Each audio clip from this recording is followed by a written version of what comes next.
வீடியோவை ஸ்கிப் பண்ணாமல் ஃபுல்லாக பாருங்கள். அப்போ தான் நான் என்னென்னலாம் பண்ணுறேங்கிறது ஸ்டெப் பை ஸ்டெப்பாக தெரியும். ஸ்கிப் பண்ணாதீங்க. ஹாய் ஃப்ரெண்ட்ஸ், வாங்க இப்போ நம்ம வந்து கலர் கிரேடிங் எப்படி பண்ணுறது, அப்புறம் நம்மளோட ஸ்விங் எஃபெக்ட்டு ஃபோட்டோவில் எப்படி பண்ணுறது, வீடியோவில் எப்படி பண்ணுறது அப்படிங்கிறது நம்ம உள்ளே போய் பார்க்கலாம். நம்ம கீழே இருக்கிற ப்ளஸ் பட்டன் நம்ம வந்து தொட்டுட்டு நம்ம ப்ராஜெக்ட் நேம் என்ன வேணாலும் கொடுத்துக்கோங்க. உங்களுக்கு எப்படி வேணுங்கிறது நான் அதெல்லாம் கொடுக்கல. ரேஷியோ இதெல்லாமே வந்து நான் போன வீடியோவில் கொடுத்துருக்கேன், எப்படி பண்ணணும், எப்படி இருக்குது அப்படிங்கிறது எல்லாம் பார்த்துக்கோங்க. லிங்க் வந்து கீழே கொடுக்குறேன். க்ரியேட் ப்ராஜெக்ட் கீழே இருக்கும். அந்த க்ரியேட் ப்ராஜெக்டை இப்போ நம்ம தொட்டுடலாம். இப்போ உள்ள வீடியோக்குள்ளே வந்துட்டோம் அப்படின்னு சொன்னால் இப்போ கீழே இருக்கிற ப்ளஸ் வந்து தொட்டுருங்க. இமேஜ் அண்ட் வீடியோ, வியூ வால். இப்போ நம்ம என்ன எதில் இருக்கிற அந்த இமேஜ் இருக்கோ அந்த இமேஜ் எடுத்துக்கலாம். நான் வந்து இப்போ ஒரு இமேஜ் எடுக்கிறேன்.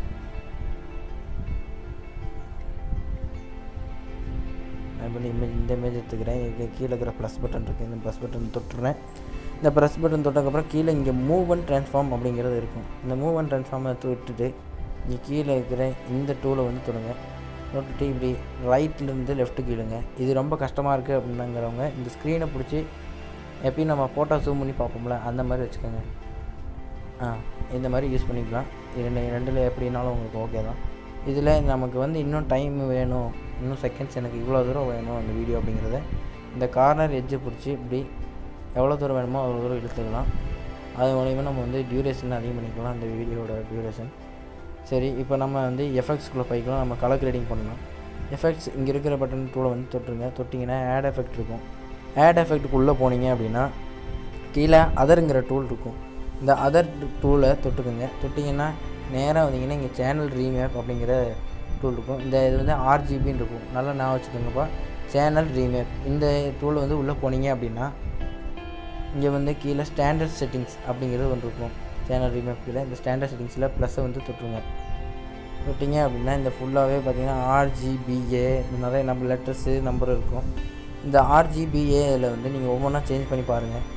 கலர் வந்து சேஞ்ச் ஆகும். இந்த கலர் சேஞ்ச் ஆகிறதுல உங்களுக்கு என்ன கலர் பிடிக்குதோ அந்த கலர் சேஞ்ச் வச்சுக்கலாம். இப்போ வந்து எனக்கு வந்து இங்கே இருக்க இந்த G வந்து எனக்கு நல்லாயிருக்கு, அதனால் இந்த G வைக்க போகிறேன். அதனால் நீங்கள் உங்களுக்கு எந்த மாதிரி கலர் வேணுமோ அந்த மாதிரி வச்சுக்கலாம். அந்த வீடியோவுக்கும் ஃபோட்டோவுக்கும் எந்த கலர் செட் ஆகுதோ அதை வச்சுக்கலாம். நான் இப்போ G வச்சுக்கிறேன். G வச்சுட்டு நம்ம அப்படியே பேக் பண்ணிடலாம். இது வந்து கலர் கிரேடிங் பண்ணியாச்சு நம்ம இப்போ அடுத்து நம்ம ஸ்விங் எஃபெக்ட்டுக்கு போய்க்கலாம். இந்த எஃபெக்ட்ஸ் இங்கே கீழே இருக்குல்ல, இது வந்து தொட்டுருங்க. தொட்டிங்க அப்படின்னா இங்கே ஆட் எஃபெக்ட் இருக்கும். இந்த ஆட் எஃபெக்ட் கொடுத்தீங்கன்னா இங்கே மூவ் அண்ட் ட்ரான்ஸ்ஃபார்ம் அப்படிங்கிறது இருக்கும். இதை தொட்டிங்க அப்படின்னா இங்கே ஸ்விங் எஃபெக்ட். இந்த ஸ்விங் எஃபெக்ட்டை இப்போ நம்ம வைக்க போகிறோம். இதை தொடுங்க.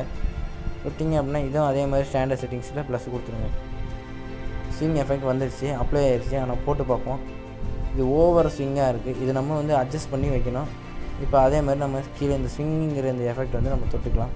தொட்டிங்க அப்படின்னா ஃப்ரீக்வன்சி வந்து ஃபுல்லாகவே கம் பண்ணிக்கலாம். ஃபுல்லாகவே கம் பண்ணிட்டீங்க அப்படின்னா 0லேருந்து ஒரு 25 Hz வச்சுக்கோங்க. 25 Hz வச்சுக்கோங்க.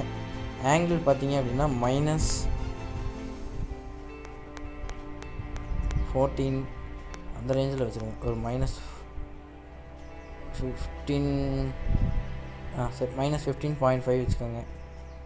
அதே மாதிரி ஆங்கிள் 2ல் வந்து +15 வச்சுருங்க.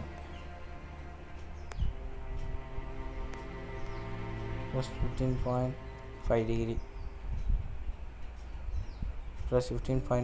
வச்சுருங்க. அப்ராக்சிமேட்டாக வைக்கிறதான். ஃபேஸ் வந்து 0லேயே இருக்கட்டும். வந்து இப்போ ஃப்ரீக்வன்சி வந்து ஃபுல்லாக கம்மி பண்ணிவிட்டு நம்ம அதை 25 Hz மட்டும் வச்சா போதும். நம்ம அந்த வீடியோவை ப்ளே பண்ணி பார்க்கலாம். நமக்கு ஒரு இயலான ஒரு ஸ்விங் எஃபெக்ட் கிடச்சிச்சு, ஒரு ஸ்லோவில் ஸ்விங் எஃபெக்ட்டு. இதில் நம்ம மியூசிக் ஆட் பண்ணோம் அப்படின்னா நம்ம ஆட் பண்ணிக்கலாம். கீழே வந்து அந்த ப்ளஸ் ஐக்கன் கொடுத்து, இல்லை இதை பற்றி கொஞ்சம் தெளிவாக பார்க்கணும் அப்படின்னா நம்ம வந்து அடுத்த வீடியோவில் நெக்ஸ்ட்டில் மீட் பண்ணலாம். ஓகேப்பா, தேங்க்ஸ்.